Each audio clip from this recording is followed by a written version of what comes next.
जय हिंद बच्चों। तो आज से हम क्लास 10th के मैथ के पूरे सिलेबस को 3 मंथ के अंदर ही कवर करेंगे, ठीक है। तो भाई आज से स्टार्ट करते हैं, वन बाय वन सारे चैप्टर को हम लोग देखेंगे, ठीक है। देखिए, हम लोग सारे वीडियो को 2 लेक्चर में कंप्लीट करेंगे। पहले लेक्चर में हम लोग उसके इंट्रोडक्शन पार्ट को देखेंगे और दूसरे लेक्चर में हम लोग उसके डाउट्स को, सारे प्रॉब्लम को, सारे क्वेश्चन को देखेंगे एक्सरसाइज वाइज। ओके, तो चलिए स्टार्ट करते हैं पहले चैप्टर को, ठीक है। और हमारा पहला चैप्टर जो है आपको नंबर सिस्टम सिस्टम ठीक है। तो देखिए भाई, सबसे पहले इस चैप्टर के नेम को ही हम लोग समझ लेते हैं, क्योंकि देखिए बेसिक सा चैप्टर है। आपको अगर याद होगा, ध्यान होगा, तो ये क्लास 7 से ही स्टार्ट हो, आई थिंक 6 से ही स्टार्ट हो जाता है नंबर सिस्टम। लेकिन सारे क्लासेस में थोड़े से अलग अलग चीज़ों को पढ़ाया जाता है। तो अब क्लास 10th में भी इस चीज़ को पढ़ना है और इसमें बेसिकली हम लोग को रियल नंबर के बारे में पढ़ना है। लेकिन हम लोग ये भी तो समझेंगे कि आखिर नंबर क्या है, ठीक है। तो देखिए, अगर हम नंबर को देखें तो कहता है कि an arithmetical value express in figure symbol and word, ठीक है। अगर कोई मैथमेटिकल वैल्यू को अगर हम एक्सप्रेस करते हैं फिगर में, सिंबल में और आपको वर्ड में, तो उसको हम लोग क्या बोलेंगे भाई? नंबर बोलेंगे, ठीक है। जैसे अगर एग्जाम्पल के तौर पर हम बात करें तो अगर हम लिख रहे हैं 10, ठीक है। अब इसी 10 को अगर हम लिखना चाहें तो हम इस 10 को ऐसे भी लिख सकते हैं, ठीक है। ये हमारा क्या है भाई? 10 है। अगर इसी चीज़ को हम लिखना चाहें तो हम ऐसे भी लिख सकते हैं, ये भी हमारा क्या है? 10 है। तो अब देखिए, ये तीनों चीज़ को हम लोग थोड़ा सा देख लेते हैं। अब देखिए भाई, ये इंट्रोडक्शन पार्ट है, थोड़ा सा बेसिक से समझना ही पड़ेगा। इस वाले चीज़ को हम लोग फिगर बोलेंगे, इस वाले चीज़ को हम लोग सिंबल बोलेंगे और इस वाले चीज़ को हम लोग वर्ड बोलेंगे। तो ये तीनों चीज़ को हम लोग क्या कर रहे हैं? एक्सप्रेस कर रहे हैं, ठीक है। तो जब हम किसी अर्थमेटिकल चीज़ को या अर्थमेटिकल वैल्यू को इन सभी चीज़ों में एक्सप्रेस करते हैं, जैसे आपको फिगर में हो गया, सिंबल में हो गया, वर्ड में हो गया, तब हम इसको क्या कहेंगे भाई? नंबर कहेंगे। अब देखिए, हर बड़े चीज़ को बनाने के लिए पहले एक बेसिक छोटा सा चीज़ का यूज होता है, ठीक है। अगर हम लोग समझे इसको अपने कॉमन भाषा में, तो अगर एक ब्रिक्स बनाया जा रहा है, ईंट बनाया जा रहा है, तो उसको बनाने के लिए क्या चाहिए? पहले आपको सैंड पार्टिकल चाहिए, फिर आपको वाटर चाहिए। जब हम उसको मिक्स करेंगे फिर से वो क्या हो जाएगा भाई? सॉइल बन जाएगा। उसको फिर हम शेप में डालेंगे और ब्रिक्स बनेगा। मतलब अगर अगर हम बात करें तो अगर उसका यूनिट जो डेटा है ब्रिक्स का, वो आपको क्या हो जाता है भाई? सैंड पार्टिकल्स हो जाता है। तो उसी तरह से अगर हम नंबर की बात करें तो नंबर का सबसे छोटा यूनिट जो होता है वो आपको डिजिट हो जाता है, ठीक है। अब देखिए, अगर एंशियंट टाइम की बात करी जाए, ठीक है, तो जो डिजिट थे वो आपको बेसिकली 1 से ही स्टार्ट थे। बहुत पहले की मैं बात कर रहा हूँ, तो 1 से 2 3 डॉट डॉट डॉट ऐसे आपको 9 तक ढूंढे जा चुके थे, ठीक है। लेकिन हुआ क्या कि आपको लगभग 5th BC में एक और डिजिट को इंट्रोड्यूस किया गया, जो कि आपको आर्यभट्ट के साहब के द्वारा, ठीक है। और वो हमारा डिजिट क्या था? 0 था। तो हम लोग 5th सेंचुरी के बाद इस नए वाले डिजिट को इंट्रोड्यूस किए। ये जो भी 0 है, नया वाला जो डिजिट है, इसको 5th सेंचुरी के बाद इंट्रोड्यूस किए। लेकिन देखिए, सिर्फ इसको इंट्रोड्यूस किया गया आर्यभट्ट के द्वारा, आर्यभट्ट के द्वारा। लेकिन अगर हम कहें कि कैलकुलेशन में इसको किसके द्वारा यूज किया गया भाई, तो एक और मैथमेटिशियन थे जिनका नाम था ब्रह्मगुप्ता, ब्रह्मगुप्ता, ठीक है। तो ये मैथमेटिशियन थे, लगभग आपको 628 BC में इस 0 को कैलकुलेशन में क्या किया गया? इंट्रोड्यूस किया गया। लेकिन अगर हम इस चीज़ को समझें तो देखिए, 0 बहुत पहले से हमारे अर्थ पर था। क्योंकि देखिए भाई, ये आपको कहीं बुक्स में नहीं मिलेगा, ये हमारा अपना सोच है, ठीक है।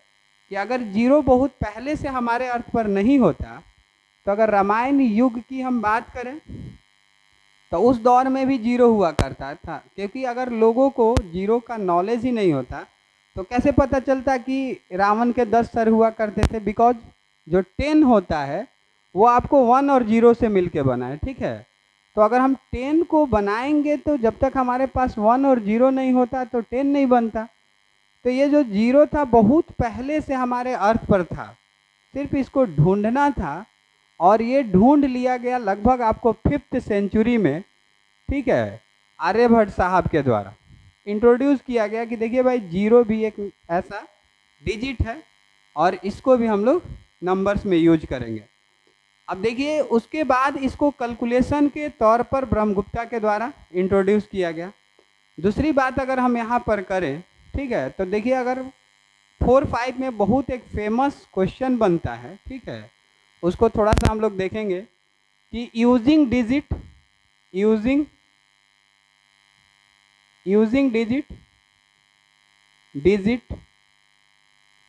मेक ग्रेटेस्ट नंबर और स्मॉलेस्ट नंबर, राइट। अगर एग्जाम्पल के तौर पर हम बात करें 1, 0, 3, ठीक है, तो देखिए इस बात को समझना चाहिए कि थोड़ा सा अगर कहा जाए कि सबसे छोटा डिजिट कौन हो सकता है, तो बेसिक तौर पर अगर आपसे पूछा जा रहा है कि सबसे छोटा डिजिट कौन हो सकता है, तो आप आमतौर पर बोल सकते हैं कि वो सबसे छोटा डिजिट 0 है। और सबसे बड़ा डिजिट अगर पूछा जाए कि कौन हो सकता है, तो सबसे बड़ा डिजिट आपको 9 हो जाता है। लेकिन वही अगर नंबर के यूज में बोला जाए कि सबसे बड़ा और सबसे छोटा डिजिट क्या हो जाता है, तो उसका थोड़ा सा कॉन्सेप्ट बदल जाता है, ठीक है। बिकॉज 0 तो एक ऐसा डिजिट है जिसका कोई वैल्यू ही नहीं है, तो अगर हम किसी नंबर के पहले 0 लगा देंगे तो उसका तो कोई वैल्यू बनेगा नहीं। तो अगर कहा जाए कि 1, 0 और 3 से मिलने वाला सबसे बड़ा नंबर बताइए, ग्रेटेस्ट नंबर बताइए, तो हम इसको क्लियरली लिख सकते 310। लेकिन अगर यही स्मॉलेस्ट नंबर की बात करें तो ऐसा हमको लग रहा है कि सबसे छोटा जो डिजिट है वो आपको 0 है। तो हमको पता है कि जो स्मॉलेस्ट नंबर है स्मॉलेस्ट डिजिट से मिल करके बनते हैं।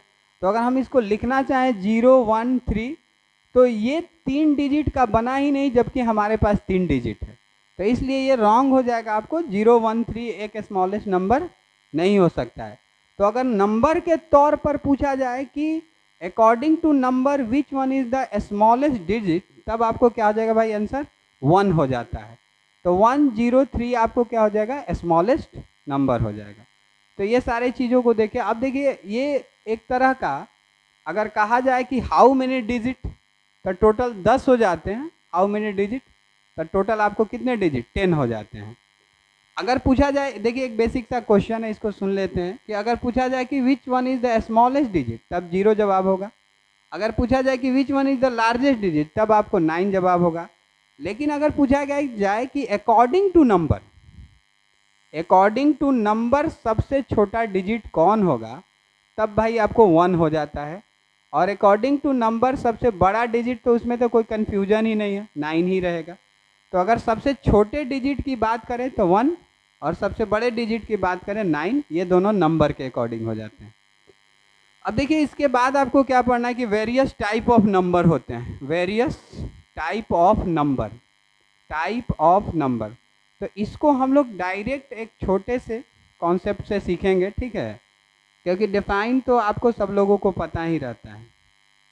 देखिए अगर हम बात करें तो 1 से जब इसको स्टार्ट किए, 1, 2, 3, 4 डॉट डॉट डॉट इनफाइनाइट तक गया, ठीक है, तो ये आपको नेचुरल नंबर हो जाता है। अगर इसी में हम 0 को इंक्लूड कर देते हैं, 1, 2, 3, 4 डॉट डॉट डॉट इनफाइनाइट तक गया, तो ये होल नंबर हो जाता है, ठीक है।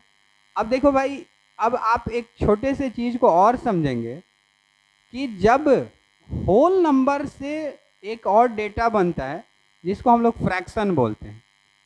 तो फ्रैक्शन को अगर हम लोग डिफाइन करें तो लिखता है कि ये number is in the form of a by b where a and b are whole number. तो अगर हम कहना चाहें तो 0/5 एक तरह का फ्रैक्शन है। अगर हम कहें कि 5/4 ये भी एक तरह का आपको फ्रैक्शन है, ठीक है। लेकिन अगर हम लिख दें कहीं पर कि -2/3, तो ये आपको एक फ्रैक्शन है ही नहीं। समझ में बात आ रहा है ना? क्योंकि अगर हम कहें तो 3 तो हमारा होल नंबर है, लेकिन क्या -2 भी हमारा होल नंबर है क्या? नहीं, ठीक है। तो इस बात को समझना है कि हमारे पास नेचुरल नंबर, होल नंबर और देन आफ्टर हम लोग फ्रैक्शन को देखेंगे। देखिए, अगर कहा जाए कि फ्रैक्शन क्या निगेटिव हो सकता है क्या, तो फ्रैक्शन कभी भी निगेटिव नहीं होता है, ठीक है। तो एक बात को और छोटा सा चीज़ है ध्यान रखना है कि फ्रैक्शन इज नेवर भी निगेटिव, फ्रैक्शन कभी भी निगेटिव नहीं हो सकता है। अब देखिए, अगर इसके बाद की हम बात करें, ठीक है, तो इस डायग्राम के द्वारा हम लोग सीखेंगे कि अगर हम कहें तो ये हमारा नेचुरल नंबर, ये हमारा होल नंबर, और ये भाई हमारा क्या हो जा रहा है, फ्रैक्शन। तो यहाँ से आप इस चीज़ को समझ सकते हैं, पूछता है ऑब्जेक्टिव क्वेश्चन में कि every natural number is a whole number, every whole number is a fraction, ठीक है। मतलब जितने भी होल नंबर है सब फ्रैक्शन है, तो जो नेचुरल नंबर होगा वो भी आपको क्या हो जाएगा, फ्रैक्शन ही हो जाएगा, ठीक है। देखिए, और उसी तरह से अगर हम देखें कि every fraction is never a whole number और every whole number is not a natural number, ठीक है। क्या सारे होल नंबर नेचुरल नंबर हो सकते हैं? नहीं हो सकते। मानते हैं कि 1 आपको हो जाएगा, 2 हो जाएगा, लेकिन 0 भी हो सकता है क्या? नहीं हो सकता है। तो एक आमतौर पर आप इस बात को समझ सकते हैं कि आपको अंदर से बाहर जाने के लिए रास्ता है, लेकिन बाहर से आप अंदर नहीं आ सकते हैं। कि जितने भी नेचुरल नंबर है वो होल नंबर हो सकते हैं, जितने भी होल नंबर है फ्रैक्शन हो सकते हैं, लेकिन जितने भी फ्रैक्शन है वो आपको होल नंबर नहीं हो सकते हैं। जितने भी होल नंबर है वो आपको नेचुरल नंबर नहीं हो सकते, ठीक है। इसको हम लोग डायग्राम से भी समझेंगे, थोड़ा सा हम इसको इरेज करते हैं। देखिए भाई, स्क्रीनशॉट ले लीजिए अगर लेना है तो, ठीक है। तो देखिए, फिर हम आगे समझते हैं, फिर से नए डायग्राम को बनाते हैं, उसको देखते हैं। देखिए, अभी मैंने आपको क्या बताया कि अगर हम लोग डायग्राम को देखें तो ये हमारा नेचुरल नंबर का पोर्शन हो गया, ये हमारा होल नंबर का पोर्शन हो गया, और ये हमारा फ्रैक्शन का पोर्शन हो गया, ठीक है।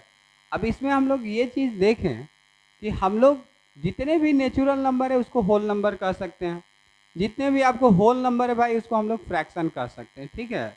मतलब आपको अंदर से बाहर जाने में कोई दिक्कत नहीं है, आप जा सकते हो आसानी से। लेकिन वही आपको पूछा जाए कि क्या सभी फ्रैक्शन को हम होल नंबर कह सकते हैं क्या, तो नहीं कह सकते हैं, ठीक है। क्या हम सभी होल नंबर को नेचुरल नंबर कह सकते हैं क्या, तो नहीं कह सकते, क्योंकि अभी मैंने आपको बताया कि 0 क्या है भाई, होल नंबर है, ठीक है। तो अगर ये होल नंबर है तो ये नेचुरल नंबर नहीं है, ठीक है। अगर एग्जाम्पल के तौर पर हम लोग देखें तो 0 को कह सकते हैं, ठीक है। 0 आपको क्या हो जाता है भाई, होल नंबर हो जाता है, बट ये आपको एक नेचुरल नंबर नहीं, समझ बात आ रहा है। उसी तरह से अगर हम फ्रैक्शन की बात करें तो 0/1 एक तरह से आपको फ्रैक्शन पॉसिबल है, ये आपको क्या है बच्चा, फ्रैक्शन पॉसिबल है। लेकिन अगर यही बाबू हम कहें कि क्या इसको हम होल नंबर कह सकते हैं क्या, तो नहीं कह सकते हैं, ठीक है, क्योंकि ये नॉर्मली एक फ्रैक्शन है, ठीक ना। अब ये कंसीडर करके 0/1 0 हो जाता है, वो पॉसिबिलिटी अलग बात है, ठीक है। अब देखिए, इसके बाद हम लोग देखें सेम केस में अगर, तो 1 2 3 4 डॉट डॉट डॉट इनफाइनाइट तक जाएंगे, देन आफ्टर हम 0 1 2 3 4 डॉट डॉट डॉट फिर से इनफाइनाइट तक जाएंगे। अगर हम इसमें देखें कि बार बार हम इनफाइनाइट तक जा रहे हैं, ठीक है, तो अब फ्रैक्शन वाला पोर्शन को हम छोड़ देंगे, थोड़ा सा आगे की ओर बढ़ेंगे। अब देखिए, फ्रैक्शन वाला पोर्शन में क्या था कि अगर हम कह रहे हैं कि 0 है, 1 है, 2 है, 3 है, चैप्टर लंबा होते जाएगा, ठीक है। इसको थोड़ा सा डायरेक्ट हम लोग समझते हैं, इसके नीचे में कुछ नहीं तो 1 है, यहाँ भी कुछ नहीं तो 1, यहाँ भी कुछ नहीं तो 1, मतलब जिसके डिनोमिनेटर में कुछ नहीं तो वहाँ पर तो 1 आपको ऑलरेडी रहता है, ठीक है। अब देखिए, इसी केस में अगर हम कहें कि 0 से पहले कुछ निगेटिव डिजिट भी है, अब ये -1 -2 -3 डॉट डॉट डॉट ऐसे ये भी आपको इनफाइनाइट तक जाएगा, राइट। अब यहाँ से 1 2 3 डॉट डॉट डॉट ये भी आपको इनफाइनाइट तक जाएगा, ठीक है। तो ये सब आपको क्या हो जाता है भाई, इंटीजर हो जाता है, मतलब all positive negative with 0 is called integer बन जाता है। अब देखिए, इसके नीचे में भी आपको कुछ ना कुछ समझ बात आ रहा है ना, यहाँ भी आपको कुछ ना कुछ सभी जगह 1 है, ठीक है। तो अगर कहता है कि अगर आप इंटीजर से किसी तरह का फ्रैक्शन बना रहे हैं, ठीक है, जैसे निगेटिव फॉर्म में बना रहे हैं, तो वो सब आपको क्या हो जाता है भाई, वो एक तरह का रेशनल नंबर हो जाता है, ठीक है। अगर कहा जाए कि रेशनल नंबर को डिफाइन क्या करेंगे, तो कहेंगे कि every integer made a rational number, right. अगर हम कहें तो -5/4 ये आपको क्या हो जाता है, एक रेशनल नंबर हो जाता है। तो इसको भी हम लोग थोड़े से और एक डायग्राम से देखते हैं, राइट। अब देखिए बाबू, ये नेचुरल नंबर हुआ, ये आपको होल नंबर हुआ, ये आपको इंटीजर वाला पोर्शन हुआ, ये आपको रेशनल नंबर वाला पोर्शन हुआ, ठीक ना। तो सेम केस यहाँ भी आपको लगेगा कि अगर हम नेचुरल नंबर को कहें तो होल नंबर तो होता है, पहले वाले वीडियो में देखे अभी हम। देखिए भाई, अगर नेक्स्ट वाले में देखें तो इंटीजर हो जाता है, अगर हम नेक्स्ट वाले में देखें तो रेशनल नंबर हो जाते हैं, ठीक है। मतलब अगर हम कहें तो every natural number is a whole number, every whole number is an integer and every integer is an rational number। Clear. लेकिन सेम बात वही आपको समझना है कि आपको अगर सारे रेशनल नंबर क्या इंटीजर हो सकते हैं क्या, तो नहीं हो सकते, ठीक है। क्या सारे इंटीजर आपको होल नंबर हो सकते हैं क्या, तो नहीं हो सकते हैं। उसी तरह से अगर हम कहें कि सारे होल नंबर क्या नेचुरल नंबर हो सकते हैं, तो ये भी आपको नहीं हो सकते हैं। तो इस तरह से एक एक ऑब्जेक्टिव क्वेश्चन पूछ देता है कभी कभी एग्जाम्स में कि क्या विच इज द या व्हाट इज द या every integer is a whole number, तो हम लोग जवाब दे देंगे कि नो, ठीक है। क्या सभी इंटीजर होल नंबर होते हैं, तो नहीं होते। अब देखिए उसके बाद आपको क्या बना कि रेशनल नंबर के बाद आपको जस्ट इरेशनल नंबर बन गया। तो इस चीज़ को हमको थोड़ा सा समझना पड़ेगा, इसको पहचान को थोड़ा सा समझना पड़ेगा कि देखिए भाई, अगर किसी का रूट पॉसिबल नहीं है, जैसे अगर हम √3 लिख रहे हैं तो इसका रूट पॉसिबल नहीं है 1.731, अब कितना होगा 1731 के बाद भी बहुत सारा हो सकता है, समझ बात आ रहा है। तो इसका पॉसिबल ही नहीं है। अब जब इसका रूट पॉसिबल नहीं तो ये एक तरह का इरेशनल केस में चला जाता है। तो इस वाले चैप्टर में जो क्लास 10th का ही चैप्टर है, ठीक है, इसमें हम लोग देखेंगे इन सभी चीज़ों को कि कैसे चीज़ें बनती है, इरेशनल नंबर का क्या कैटेगरी होता है। देखिए यहाँ तक तो हम लोग कुछ बेसिक से चीज़ों को देखिए, लगता है कि सब लोगों को पता भी हो सकता है, ठीक है, होगा भी, जब 10th में है तो आपको होगा भी। देखिए यहाँ से हम लोग अब चैप्टर को देखेंगे, ठीक है। तो देखिए अगर बात कही जाए तो एक यूक्लिड मैथमेटिशियन थे, यूक्लिड, ठीक है, ये ग्रीक मैथमेटिशियन थे और इनको फादर ऑफ ज्योमेट्री भी कहा जाता है, ठीक है। तो यूक्लिड सर एक कॉन्सेप्ट दिए। अब जैसे आपको पता ही है कि ज्योमेट्री वाले पोर्शन में थ्योरम होता है और एक्सियम होता है, एक्सियम को हम लोग पास्टुलेट भी बोलते हैं, ठीक है। तो उसी तरह से जब हम नंबर वाला पैटर्न को पढ़ेंगे तो यहाँ भी कुछ चीज़ें पहले से ही ऑलरेडी प्रूव्ड है और कुछ चीज़ें क्या है कि भाई हमको प्रूव करना पड़ता है। तो जो चीज़ें ऑलरेडी प्रूव्ड है उसको हम लोग लेमा बोलते हैं, ठीक है। तो ये यूक्लिड साहब दिए थे, इसीलिए इसको हम लोग यूक्लिड डिवीज़न लेमा बोल देते हैं। और इसका मतलब क्या होता है कि ये एक ऐसा स्टेटमेंट होता है जिसका यूज हम किसी भी चीज़ को प्रूव करने के, मतलब ये ऑलरेडी प्रूवन होता है, इसके यूज से हम किसी चीज़ को प्रूव करते हैं। और जब हम लेमा के हेल्प से किसी चीज़ को प्रूव करते हैं उस चीज़ को हम लोग एल्गोरिदम बोलते हैं, ठीक है। तो ये आपको दो बातें पढ़ना है यहाँ पर कि यूक्लिड डिवीजन एल्गोरिदम और यूक्लिड डिवीजन लेमा। तो देखिए लेमा क्या है, एक तरह का ऑलरेडी प्रूवन स्टेटमेंट होता है, प्रूवन स्टेटमेंट स्टेटमेंट होता है, ठीक है। और जब हम किसी स्टेटमेंट को इसके द्वारा प्रूव करते हैं एक तरह का स्टेप डिफाइन होता है, स्टेप डिफाइन होता है, मतलब स्टेप बाय स्टेप चीज़ों को अगर हम काम करते हैं तो उसको हम लोग एल्गोरिदम बोलते हैं। अब देखिए अगर हम इसको एग्जाम्पल के तौर पर देखें, समझिएगा, तो अगर हम 5 से 12 को डिवाइड करते हैं तो अगर हम लिखना चाहें यहाँ पर तो 5 2 जा 10, ठीक है, तो यहाँ पर 2 बचा। तो इस चीज़ को हम क्या कर रहे हैं कि 5 × 2 + 2 = 10 लिख रहे हैं। तो कहने का मतलब ये हुआ कि अगर हम डिवाइजर को क्वेसेंट के साथ मल्टीप्लाई करते हैं और उसमें रिमाइंडर को जोड़ते हैं तो हमारे पास क्या आ जाता है, ये इस तरह का डिविडेंट आ जाता है। तो कहा कि अगर कोई भी दो पॉजिटिव नंबर हो, ए हो गया, उसको अगर हम बी से डिवाइड करते हैं तो कुछ ना कुछ हमारे पास क्यू आएगा और कुछ ना कुछ हमारे पास क्या आएगा भाई, आर आएगा, ठीक है। ये आपको ए है और ये आपको क्यू है, समझ बात आ रहा है ना। तो देखिए इसमें लिखा गया क्या, इसी को हम लोग लेमा कहते हैं, समझ बात आ रहा है कि A = BQ + R, ये आपको क्या है, लेमा है। अब एक बात और समझिएगा, यहाँ पर जो R होता है इसका एक कंडीशन है कि R या तो आपको इक्वल हो सकता है 0 से या 0 से बड़ा हो सकता है।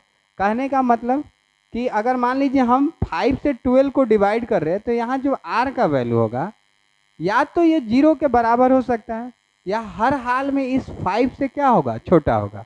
और उसी तरह से अगर हम देखें तो ये आपको b से क्या हो जाता है भाई, छोटा हो जाता है। अब डायरेक्ट भी आप सोच के भी बता सकते हैं कि इसका एक्चुअल में मतलब क्या होता है कि अगर हम मान लीजिए किसी नंबर को 12 से, ठीक है, अब यहाँ सपोज दैट मान लीजिए 25 को डिवाइड करें तो यहाँ जो कुछ भी रिमाइंडर बचेगा, जो भी आपको रिमाइंडर बचेगा वो हर हाल में 12 से छोटा होगा या तो 0 के क्या हो जाएगा भाई, इक्वल हो जाएगा। ठीक है, अब देखिए आप डिवाइड भी इसको करके देख भी सकते हैं। देखिए 12 2 जा 24, ठीक है, तो यहाँ पर आपको क्या हो गया 1। अब 1 आपको 12 से छोटा है या कि बड़ा है, छोटा पड़ जा रहा है। ठीक है, तो इसका मतलब यही है कि जो रिमाइंडर होता है वो या तो इक्वल होगा 0 के या तो बड़ा हो जाएगा 0 से, but always less than b, मतलब वो डिवाइजर से हर हाल में क्या हो जाता है, छोटा हो जाता है। ठीक है, तो ये आपको लेमा हुआ। अब आपको समझ में आया ना लेमा क्या होता है। कहता है कि जब हम कोई स्टेटमेंट को प्रूवन करते हैं, ठीक है, जो ऑलरेडी प्रूव्ड स्टेटमेंट है उसको हम लोग क्या कहेंगे, लेमा कहेंगे। और जिस चीज़ को हम लेमा के हेल्प से प्रूव करते हैं उसको हम लोग एल्गोरिदम पढ़ते हैं। ठीक है, तो ये दो बातें आपको लेमा और एल्गोरिदम था। अब देखिए इसमें और भी चीज़ें आपको पढ़ना है लेमा और एल्गोरिदम में। सबसे पहले हम लोग HCF एंड LCM को पढ़ेंगे। देखिए HCF और LCM हम अभी आपको बता रहे हैं कि चैप्टर में पढ़ना क्या है। एक बार लास्ट में हम सारा चीज़ आपको लिख के भी देंगे कि ये सारा डेटा आपको पढ़ना है और इस सभी चीज़ों को हम लोग स्टडी किए हैं। देखिए HCF और LCM में अगर क्वेश्चन इसमें बनता है कि using Euclid division algorithm find HCF, अगर सपोज क्वेश्चन है भाई यहाँ से 12 और 18 है तो क्वेश्चन कह रहा है कि using Euclid division algorithm find their HCF, तो आप क्या करेंगे कि 12 से 18 को डिवाइड करेंगे। ठीक है, देखिए एक छोटा सा एग्जाम्पल है, फटाफट करते हैं इसको। तो 12 बन जाए 12, ठीक है, यहाँ पर आपको 6 हो जाएगा। अब 6 से फिर से हम इसको घेरेंगे और 6 2 जा 12 करेंगे और ये हमारा क्या हो जाएगा भाई, कट जाएगा। लेकिन ये तो सिर्फ और सिर्फ HCF हुआ ना, एक डिवाइड मेथड से इसको हम HCF किए, लेकिन इसको एल्गोरिदम में भी तो हमको करना पड़ेगा। तो एल्गोरिदम में आपको पता ही है यही लेमा का यूज होता है, मतलब A is equal to B Q plus R. तो अब आप देखिए इसमें ये जो डेटा है ये B की तरह काम कर रहा है और ये जो डेटा है भाई A है और ये आपको Q है और ये भाई आपको R है। ठीक है, तो ये सारा चीज़ हम लोग मेंशन कर चुके हैं। अब इसको सब सिर्फ स्टेप में अरेंज कर देना। अगर हम लिखें यहाँ पर तो स्टेप 1 क्या लिख सकते हैं, A is equal to B Q plus are. अब यहाँ पर आपको A कितना है भाई, A है हमारा 18 और B कितना है 12 इंटू 1 प्लस 0। ये हमारा पहला स्टेप कंप्लीट हो गया। अगर हम लोग बात करें दूसरे स्टेप का तो स्टेप 2 में आपको क्या हो जाएगा कि अब हमारा 12 है, नाउ 12 इज इक्वल टू, ठीक है, 12 is equal to 6 into 2 plus 0, 6 into sorry यहाँ पर आपको 6 हो जाएगा। ठीक है, 12। अब आगे देखते हैं हम लोग। ठीक है, देखिए अभी हमने आपको बताया कि लेमा जो था भाई वो क्या था कि A is equal to B Q plus r. मैंने आपको बताया कि जो A है एक तरह का डिविडेंड की तरह काम कर रहा है, B से हम उसको डिवाइड कर रहे हैं, वहाँ पर Q आ रहा है और रिमाइंडर आ रहा है। ठीक है, तो देखिए इससे भी एक और बहुत छोटा सा चीज़ है, इस चीज़ को हमेशा आप याद रखेंगे मैथ के अकॉर्डिंग, कि मैथ कहता है कि वो जितने टर्म से बना है उसमें से कोई भी एक टर्म को मिसिंग करेगा और बाकी सारे टर्म्स को देगा। ठीक है, और जिस टर्म को मिसिंग करेगा उस टर्म को पूछेगा। जैसे अभी हम लोगों ने देखा कि अगर A को B से डिवाइड कर रहे हैं तो यहाँ पर आपको Q आ रहा है और यहाँ पर आपको क्या आ रहा है, R आ रहा है। तो देखिए ये जो भी लेमा बना है वो आपको 4 टर्म से बना है, A B Q और R, ये 4 टर्म से बना हुआ है। ठीक है, तो इसमें से कोई भी 3 आपको वैल्यू दे देगा और एक वैल्यू आपसे क्या करेगा भाई, पूछेगा। ठीक है, जैसे अगर हम एग्जाम्पल के तौर पर इस चीज़ को समझें कि 5 से अगर सपोज दैट हम 11 को डिवाइड कर रहे हैं, समझ बात आ रहा है, तो 5 2 जा 10। देखिए एग्जाम्पल जब भी आप पढ़िए ना तो आपको छोटे छोटे एग्जाम्पल लेके चेक करने चाहिए कि क्या वो स्टेटमेंट इसको फॉलो कर रहा है कि नहीं कर रहा है। तो यहाँ पर हमारे रिमाइंडर क्या हो गया, 1 हो गया। मतलब अगर हम देखें तो एक हमारे पास फॉर्मूला भी है, एक तरह से एक फॉर्मूला है, ठीक है, A is equal to B Q plus are. अब हमको पता है कि ए यहाँ पर जो है 11 है, बी की तरह जो काम कर रहा है भाई वो 5 है, और वही क्यू की जो काम कर रहा है वो 2 है, और आर की जगह 1 है। तो देखिए इसमें से किसी एक टर्म को आपको क्या करेंगे भाई, मिस करेंगे, ठीक है। हम इससे एक नया क्वेश्चन बनाते हैं कि कोई एक नंबर है, ठीक है, जिसको डिवाइड किया जा रहा है 5 से, तो क्वेश्चंट जो है 2 मिल रहा है और रिमाइंडर क्या मिल रहा है, 1 मिल रहा है। तो बताइए वो नंबर कौन है, ठीक है, कि when a number is divided by 5 then quotient as 2 और रिमाइंडर एज 1, ठीक है। तो बताइए वो नंबर क्या है। तो कुछ अलग आपको करने की जरूरत नहीं, सबसे शुरुआत में एक ही फॉर्मूला खोजा जाता है और उसी से क्वेश्चन बनाए जाते हैं। तो आपको पता चल गया कि a is equal to B Q plus are. अब क्या है भाई, यहाँ पर a ही मिसिंग है, ठीक है, तो हम a के जगह a लिखेंगे, b के जगह 5 लिखेंगे, q के जगह 2 लिखेंगे, यहाँ पर 1 लिखेंगे, और ये आपको क्या हो जाएगा, 11 हो जाएगा। अगर उसी तरह से हम देखें कि a is equal to 11, b is equal to 5, q is equal to 2, r is equal to क्या होगा, तो क्या फिर से तो यहाँ पर यही चारों टर्म है ना, a है, b है, q है और r है। तो यहाँ पर कुछ नया चीज मिसिंग नहीं है, समझ बात आ रहा है ना, r ही मिसिंग है, इसी में से मिसिंग है। तो हम लोग फिर से फॉर्मूला पर आ जाते हैं, a is equal to B Q plus r, ठीक है भाई। अब a के जगह 11, b के जगह आपको 5, q के जगह 2 और r का r हो जाएगा। अगर हम यहाँ पर इसको मल्टीप्लाई कर लेते हैं तो 5 2 जा 10, यहाँ पर 11 और प्लस r हो जाएगा। अब हम इस 10 को क्वेश्चन के साइड में भेज लेंगे, ठीक है, तो 11 माइनस 10, राइट, और यहाँ पर आपको क्या हो जाएगा, 1 हो जाएगा। तो r का वैल्यू देखिए पहले से ही हमको पता था, यहाँ पर r का वैल्यू क्या आएगा, 1 आएगा। तो ये एक तरह का ये क्या है, परफेक्ट कॉन्सेप्ट है कि जो लेमा है a is equal to B Q plus r, उस चारों में से कोई भी आपको 3 देगा और एक वैल्यू आपसे क्या कर लिया जाएगा, पूछ लिया जाएगा, ठीक है। तो आप इसी कॉन्सेप्ट पर इसको अप्लाई करके क्या कर देंगे, सॉल्व कर देंगे। अब देखिए इसके बाद हम लोग पढ़ेंगे कि HCF और LCM का जो प्रोडक्ट होता है वह किसी दो नंबर के प्रोडक्ट के इक्वल होता है, ठीक है, first number into second number. अब देखो भाई यहाँ पर हम लोग देख रहे हैं कि कोई दो नंबर से LCM कैसे निकालेंगे, कोई दो नंबर से HCF कैसे निकालेंगे, तो ये सब आप जानते हैं, इसको नहीं बताएंगे, ठीक है, डायरेक्ट हम लोग क्वेश्चन को डिस्कस करेंगे। तो इस चीज़ को भी आप समझिए कि HCF जो होता है, ठीक है, और LCM, तो यहाँ पर भी आप देख रहे हैं ना कि HCF है, LCM है, ठीक है, फर्स्ट नंबर है और आपको क्या है भाई, सेकंड नंबर है। तो ये 4 डेटा आपके पास फिर से है। तो ये चारों डेटा में से कोई आपको 3 दे देगा और एक आपसे पूछेगा। सपोज दैट हम कह रहे हैं, अब एक बात और समझिए, वह डेटा तभी पॉसिबल होगा जब HCF LCM को कंप्लीट डिवाइड कर दे। समझ बात आ रहा है ना, मतलब कोई भी दो नंबर है अभी हमको नहीं पता है और हम समझ रहे हैं कि उस दोनों नंबर का HCF आपको 2 है और LCM 11 है, तो क्या ये पॉसिबल हो सकता है क्या। अब हमको दो जो नंबर है, फर्स्ट नंबर है, ठीक है, और सेकंड नंबर, ये हम अभी नहीं जान रहे, इसको हम छोड़ देते हैं। लेकिन ऐसा कह रहा है क्वेश्चन में कि किसी दो नंबर का जो LCM है, LCM जो है, ठीक है भाई, वो 11 है और उसी दो नंबर का जो HCF है वो आपको 2 है। तो क्या ये रिकॉर्ड पॉसिबल है, तो नहीं पॉसिबल है। ये तब पॉसिबल होता है जब HCF LCM को कंप्लीट डिवाइड कर देता है, ठीक है।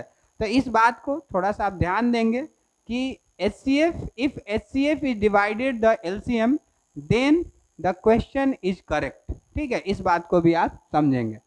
अब देखिए यहाँ पर हम कह रहे हैं कि किसी दो नंबर का जो HCF है 2 है और LCM जो है भाई आपको 10 है, और उसमें से जो फर्स्ट नंबर है, समझिएगा, अगर हम फर्स्ट नंबर का है, ठीक है, तो अब एक आमतौर पर हम लोग लिख लेते हैं, ठीक है, मान लीजिए 2 ही लिख लेते हैं, ठीक है, तो इसका सेकंड नंबर आपको कितना हो जाएगा, या हम कहें कि 10 है और 12 है, इन दोनों का LCM क्या होगा, ठीक ना। तो देखिए आपको मैं LCM डायरेक्ट निकालना सिखा रहा हूँ, छोटे नंबर्स के लिए। अब ये जिसका टेबल ही हमको नहीं आएगा, हम उसका इस मेथड से एलसीएम कैसे निकाल सकते हैं, क्योंकि टेबल आएगा तभी तो इसको हम मल्टीप्लाई करेंगे। अब बताइए इसमें सबसे बड़ा कौन है, 12 है। तो 12 एलसीएम हो सकता था जब इस 10 से और 12 से दोनों से कट जाता। तो 12 से तो 12 कट रहा है, लेकिन क्या 10 से 12 कट रहा है, क्या नहीं कट रहा है, तो ये आपको एलसीएम नहीं होगा। अब 12 2 जा 24 जाइए, ठीक है, तो 24 देखो भाई 12 से कट रहा है लेकिन 10 से नहीं कट रहा है, तो ये भी आपको एलसीएम नहीं होगा। 12 3 जा 36, ठीक है, अब देखिए 36 भी नहीं होगा। डायरेक्ट अब इतना नहीं करेंगे हम लोग, ठीक है, 12 60 लिख लेते हैं, 12 5 जा 60 और 10 5 जा 10 6 जा 60। तो देखिए 12 के टेबल में 60 भी आपको आ जा रहा है और 10 के टेबल में भी 60 आ जा रहा है, तो इसका एलसीएम क्या हो जाएगा भाई, 60 हो जाएगा। ठीक है, ऐसे आप हिंदी में टेबल पढ़ सकते हैं 12 से, ठीक है, आप देख लेंगे। और उसी तरह से अगर हम इसके एचसीएफ की बात करें तो एचसीएफ में जस्ट अपोजिट, जो इसमें सबसे छोटा डेटा होता है वो होता है, ठीक है। तो 10 तो आपको जो है वो 10 से 10 को काट देगा, लेकिन क्या 10 से 12 को काट पाएगा, नहीं काटेगा, तो ये नहीं होगा। अब 10 के आधा आपको 5 हो जाएगा, वो भी नहीं होगा। 5 के आधा तो 2.5 होता है, लेकिन 2.5 आपको नहीं, राउंड फॉर्म में लीजिए, 3 तो होगा नहीं पॉसिबल, तो 2 आपको क्या हो सकता है, एचसीएफ इसका हो सकता है, ठीक है, हो जाएगा, हो सकता नहीं है, होगा ही। तो आप देखिए इस दो नंबर में 10 है और 12 है, उसका एलसीएम आपको 12 5 60 आया, ठीक है, और उसका अगर हम एलसीएम एचसीएफ की बात करें तो 2 आ रहा है। तो अब इसमें से कोई भी आपको क्या करेगा, एक डेटा को क्या कर लेगा भाई, मिसिंग कर लेगा, ठीक है। जैसे अगर हम कहें कि फर्स्ट नंबर जो है वो आपको 10 है, सेकेंड नंबर जो है आपको 12 है, और इसका जो एलसीएम है भाई 60 है। अब आप चेक भी कर सकते हैं क्वेश्चन सही है कि गलत है, ठीक है। तो बताइए एचसीएफ इसका क्या होगा, ठीक है ना। तो हम लोग अभी सीखे कि एलसीएम गुने HCF is equal to first number गुने सेकेंड नंबर, ठीक है। अब देखिए भाई यहाँ एलसीएम के जगह 60 और एचसीएफ के जगह आप एचसीएफ ही लिखेंगे, फर्स्ट नंबर के जगह 10 और सेकेंड नंबर के जगह 12 लिखेंगे। अब आपको तो पता है ना कि जब इक्वल साइन होता है तो आप ऊपर ऊपर इसको क्या कर सकते हो, कट कर सकते हो। तो 10 से 60 6 टाइम में कट जाएगा, और 6 से 12 आपको 2 टाइम में कट जाएगा। तो अगर हम एचसीएफ की बात करें तो यहाँ पर कितना हो जाएगा, 2 हो जाएगा, ठीक है। तो ये हमारा क्या निकल चुका है, एचसीएफ निकल गया। और हम लोग अभी चेक भी किए थे कि उसका एचसीएफ आपको क्या हो जाएगा, 2 ही हो जाएगा। अब आप देखिए इस चारों में से हम अभी एचसीएफ को मिसिंग किए, तो एलसीएम देना पड़ा, फर्स्ट नंबर सेकंड नंबर देना पड़ा।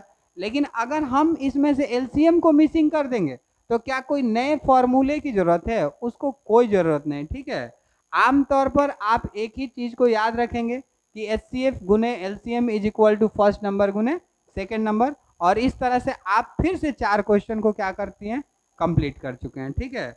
अब इसके बाद हम लोग आगे देखते हैं। देखिए इसके बाद हम लोग देखेंगे, ठीक है, कि अब आपको समझना है, एक छोटा सा और टॉपिक है, इसको भी डिस्कस कर ही लेते हैं, छूटना कुछ भी नहीं चाहिए, कि ऐसा नहीं लगे कि एग्ज़ाम में हम लोग गए और चीज़ें आए ही नहीं। अब जल्दी तो बनेगा नहीं, क्योंकि बेसिक इंट्रोडक्शन क्लास है, इतना छोटा वीडियो हो भी नहीं सकता है। तो एक बार आप इसको स्पीड बढ़ा करके देख लीजिएगा, सुन लीजिएगा सिर्फ बोल क्या कह रहे हैं, ठीक ना। और जब एक्सरसाइज स्टार्ट करेंगे तो उसमें बहुत सारे क्वेश्चन तो आपको आ ही जाएंगे, तो इसको देख लीजिए, ठीक है। आप देखिए डेसिमल को आपको 2 क्लास में बांटा गया, छोटा सा कॉन्सेप्ट है, इस चीज़ को भी सुन लेते हैं। देखिए पहले में आपको टर्मिनेटिंग टर्मिनेटिंग, ठीक है, और दूसरे की अगर हम बात करें तो नॉन टर्मिनेटिंग, नॉन टर्मिनेटिंग छोटा छोटा लिखते हैं। देखिए भाई टर्मिनेटिंग की अगर हम बात करें तो इसमें कहता है कि अगर रिमाइंडर का वैल्यू, ठीक है, आपको 0 हो जाता है तो इसको हम लोग क्या कर देते हैं, टर्मिनेटिंग कर देते हैं, ठीक है। या उसमें कब चाहे तो वो आपको डेसिमल में 0 हो जाए, या किसी भी केस में 0, मतलब आपको हर हाल में रिमाइंडर को 0 कर देना है। जो डायरेक्ट हो जा रहा है तो अच्छी बात है, जो नहीं हो पा रहा है उसको हम लोग क्या करेंगे, डेसिमल में काट के 0 करेंगे। तो उसका एक छोटा सा एग्जाम्पल हम लोग सीख लेते हैं यहाँ पर, कि अगर हम कह रहे हैं कि 2 से 5 का, कि 5/2 जो है ये एक तरह का क्या है, टर्मिनेटिंग डेसिमल है या नहीं है। तो ऑफकोर्स देखिए है। इसका चेक करने का 2 तरीका बताएंगे। ये छोटा नंबर है तो इसलिए हम इसको डिवाइड करेंगे, अगर ये बड़ा नंबर हो जाएगा तब भी हम इसको चेक कर लेंगे। तो 2 से 5 को अगर हम डिवाइड करेंगे तो 2 2 जा 4, आपको 1 आ गया, पॉइंट दिए, 0 लिखे, 2 5 जा क्या लिख दिए भाई 10 लिख दिए, और ये कट गया। तो बताइए यहाँ पर इसका रिमाइंडर क्या हो गया 0 हो गया। मतलब कहने का 5/2 क्या हो जाएगा, एक तरह से टर्मिनेटिंग डेसिमल हो जाएगा। लेकिन अगर हम कहें कि यही अगर कोई बड़ा नंबर हो जाए, जैसे मान लीजिए 502 ऐसा कुछ भी 5126 है, और सपोज दैट यहाँ पर हम एक और भी बड़ा नंबर लिख लेते हैं, कुछ भी आपको 8 ही लिख लेते हैं, 8 ही लिख लेते हैं, अभी थोड़ा सा और भी बड़ा लिख सकते हैं, 32 भी लिख सकते हैं। तो देखिए 32 का तो टेबल हमको आता नहीं है, आप लोग को भी मल्टीप्लाई ही करना पड़ेगा। तो इसको चेक करने का तरीका है कि अगर रिमाइंडर के प्लेस पर अगर डिनोमिनेटर का आप फैक्टर करते हैं, प्राइम फैक्टर करते हैं, और उसका फैक्टराइजेशन या तो 2 के पावर n आ जाए, मतलब 2 के फॉर्म में आ जाए, या 5 के पावर n आ जाए, या सिर्फ और सिर्फ 2 आ जाए, या सिर्फ 5 आ जाए, समझ में बात आ रहा है ना, तो उसको हम लोग डायरेक्ट भी बोल सकते हैं कि वो एक तरह से क्या है भाई, टर्मिनेटिंग डेसिमल है। अगर हम 32 को लिखें, ठीक है, तो आपको नहीं समझ में आएगा तो एक बार प्राइम फैक्टर करके देख लीजिएगा, ठीक है। ऐसे तो ये 2 के पावर 5 है, अब यहाँ से 16, 2 से आपको 8, 2 से आपको 4, ठीक है, अब यहाँ 2 से आपको 2 हो जाएगा, ठीक ना, तो 2 के पावर क्या हो जा रहा है 5 हो जा रहा है, तो सिर्फ आपको क्या रह गया 2 के पावर 5 बच गया। तो जब यार 2 के पावर 5, 2 के पावर n मल्टीप्लाई 5 के पावर n रहता है तभी वो टर्मिनेटिंग हो जाता है, या सिर्फ 2 के पावर n होता है तब भी आपको टर्मिनेटिंग हो जाता है, या सिर्फ 5 के पावर n होता है तब भी टर्मिनेटिंग हो जाता है। अगर हम कहें नए एग्जाम्पल की तरफ चलते हैं, अगर हम कहें कि 5/14 क्या ये टर्मिनेटिंग है, तो नहीं है। देखो भाई यहाँ 5 से तो हमको कोई मतलब ही नहीं है, यहाँ पर हम 7 × 2 लिखेंगे, 2 तो हमारे पास है लेकिन 7 भी तो हो जा रहा है, और कंडीशन कह रहा है कि सिर्फ और सिर्फ आपको 2 के पावर n, 5 के पावर n, या सिर्फ 2 के पावर या सिर्फ 5 के पावर होना चाहिए। तो इस तरह से हम लोग टर्मिनेटिंग को देखें। अब देखिए ये 9th क्लास में भी आप देखे होंगे, ठीक ना। अब देखिए नॉन टर्मिनेटिंग को 2 भागों में बांटा गया। यहाँ पर एक छोटा सा क्वेश्चन पूछा जा सकता है, एक को हम लोग रिपीटिंग बोलते हैं, ठीक है, और एक को हम लोग नॉन रिपीटिंग बोलते हैं, समझ बात आ रहा है ना। अब रिपीट में अगर आप बात करेंगे तो 100/3 ये एक तरह का रिपीटिंग है, क्योंकि अगर 3 से अब 10 ही लिखते हैं, छोटा नंबर लिखते हैं, तो क्योंकि थोड़ा सा डिवाइड करने में टाइम स्पेंड होगा, इसलिए ऐसे डायरेक्ट देखिए 3 3 जा 9, 1 पॉइंट दिए, 0 दिए, 3 3 जा 9, ठीक है, फिर से आपको देख रहा है ना, तो 1 1 बार बार आते जा रहा है, तो ये एक तरह से कैसा नंबर हो जाएगा, कैसा फ्रैक्शन हो जाएगा भाई, रिपीटिंग हो जाएगा। लेकिन अब कहा जाए कि क्या नॉन रिपीटिंग का भी कोई एग्जाम्पल है क्या फ्रैक्शन के फॉर्म में, तो उसका नहीं है। क्यों, क्योंकि अगर वो फ्रैक्शन हो ही जाता तो नॉन रिपीट क्यों होता। तो उस वाले केस में कहता है कि अगर कोई इम्परफेक्ट रूट रहे, जैसे 3, ठीक है, 5, 7, ठीक है, क्या 4 हो सकता है, तो नहीं हो सकता है, क्योंकि 4 का तो परफेक्ट स्क्वायर बन ही जाएगा ना, 2 बन जाएगा, इसलिए ये नहीं होगा। अब कहता है कि कोई ऐसा नंबर जो ना रिपीट करे और ना ही आपको एंड करे, ठीक है, जैसे 0 1, ठीक है, 0 0 1, 0 0 0 1, ठीक है, डॉट डॉट डॉट ऐसे लगा दे रहे हैं, तो ये भी एक तरह से आपको क्या आ जाए भाई, नॉन रिपीट में चला जाता है।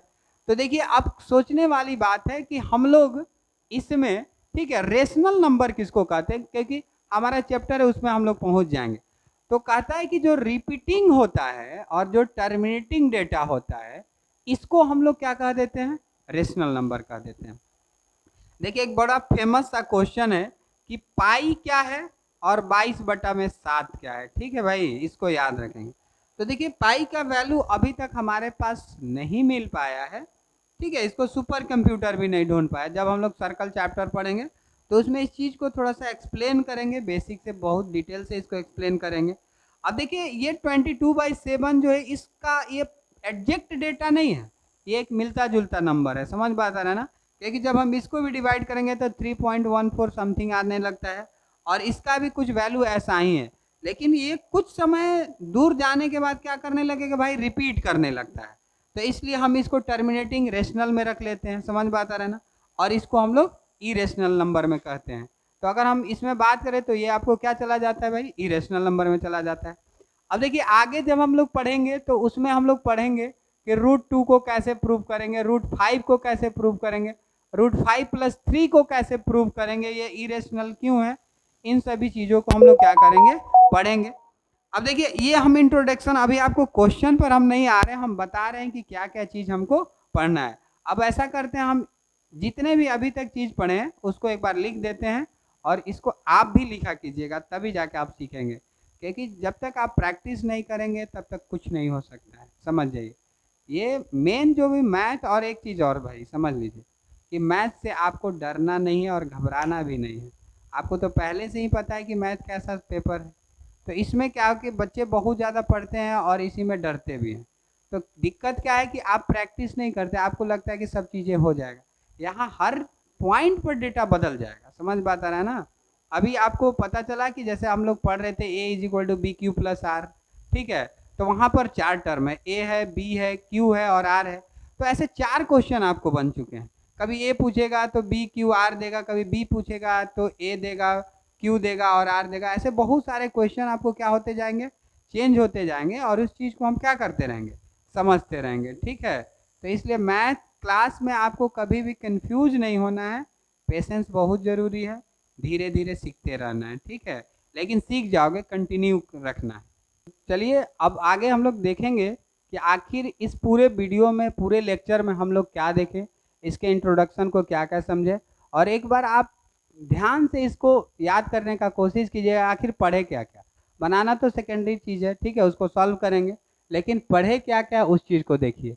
हम लोग सबसे शुरुआत दौर पर अगर बात करें तो नंबर को पढ़ें, ठीक है, देन आफ्टर डिजिट को पढ़े हैं। इस डिजिट में हम लोग जीरो वाले कॉन्सेप्ट को भी देखें कि जीरो कब इंट्रोड्यूस किया गया, ठीक है। फिर भाई हम लोग वेरियस टाइप ऑफ नंबर पढ़े, ठीक है, इससे हम लोग डायग्राम के द्वारा भी समझे कि क्या every whole number, every natural number, इस सारे कॉन्सेप्ट को हम लोगों ने देखा। उसके बाद अगर हम लोग बात करें, ठीक है, तो वेरियस टाइप ऑफ नंबर के बाद जस्ट हम लोग अपने चैप्टर पर आ जाते हैं, रियल नंबर वाले टॉपिक में। तो यहाँ पर एक मैथमेटिशियन थे यूक्लिड, ठीक है, यूक्लिड डिवीजन, ठीक है, यूक्लिड डिवीजन लेमा को पढ़ें, समझ बात आ रहा है। देन आफ्टर हम लोग यूक्लिड डिवीजन एल्गोरिदम, ठीक है, एल्गोरिदम को पढ़ें, ठीक, समझ बात आ रहा है ना। अब देखिए यूक्लिड डिवीजन लेमा से रिलेटेड हम लोग कुछ क्वेश्चन भी किए, मतलब A = BQ+R को हम लोग समझे, इससे देखिए 4 क्वेश्चन बनाए जा सकते हैं। फिर उसके बाद हम लोग HCF LCM के रिलेशन को पढ़े, HCF एंड LCM के रिलेशन को पढ़े, समझ बात आ रहा है ना। इससे भी एक फॉर्मूला बनाया, उस पर कुछ क्वेश्चन को देखें। अभी इसमें देखिए बहुत बड़ा चैप्टर है, ये बहुत बड़ा टॉपिक भी है, लगभग आपको 7 मार्क्स के इससे क्वेश्चन पूछेंगे। और आप समझिए कि लेमा को डिलीट कर दिया गया, लेमा वाला जो पोर्शन है उसको डिलीट, उसके बाद भी 7 मार्क्स के। तो सोचिए कितना आसान है, लेकिन एक टॉपिक को तो हम लोग बढ़िया से कवर कर ही सकते हैं, HCF और LCM वाले। अब देखिए इसके बाद अगर हम लोग पढ़े तो डेसिमल को पढ़े, ठीक है, डेसिमल को समझे। अब देखिए आपको एक बात और समझना है कि जो इरेशनल नंबर वाला कुछ पोर्शन है, उसमें जो आपको इंक्लूडेड क्वेश्चन है उसको भी डिलीट कर दिया गया है। तो इसमें हम लोग कुछ और चीज़ों को देखेंगे डेसिमल। उसके बाद हम लोग समझें कि इसके बाद हमको क्या पढ़ना है, तो √2 √3 जैसे कुछ क्वेश्चन होंगे, उसको हम लोग प्रूफ करना सीखेंगे, प्रूफ्ड, ठीक है, प्रूफ्ड करना सीखेंगे नेक्स्ट वाले क्लास में, ठीक है। इतने सारों को चीज़ों को देखे हैं, ठीक है। तो इसको एक बार आप लोग सोचेंगे, एक बार लेक्चर को स्पीड करके पढ़ने के बाद ध्यान से सोचेंगे कि आखिर इस चैप्टर में है क्या, कुछ बेसिक चीज़ें आ जाएगा। तो अगले वीडियो में हम लोग फिर से एक बार आते हैं और क्वेश्चन को देखेंगे। धन्यवाद।